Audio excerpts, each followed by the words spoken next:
भात बरिया त भोखल गेलगे बरा खैले को बसी भात बरिया त भोखल गेलगे हमारो दुला रुगा के मासु गल गेलगे हमारो दुला रुगा के मासु गल गेलगे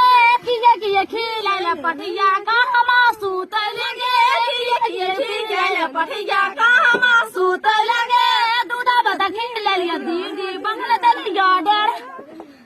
दूध बता खिलाले दीदी बंगला डर अरे बाता से दीदी मासु गल गेला बाता से दीदी मासु गल गेला जा भाई माये जामुई बाला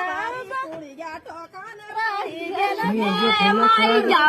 दुगा के खाना पूरी गेलगे हमारो डोला ए गोरे ना सर वाला पहले छाई दिन जन्म गोरे सटवा गुरले हो जे सटवा गेला भाई जाबे है सटवा हम तो भी ये देख कर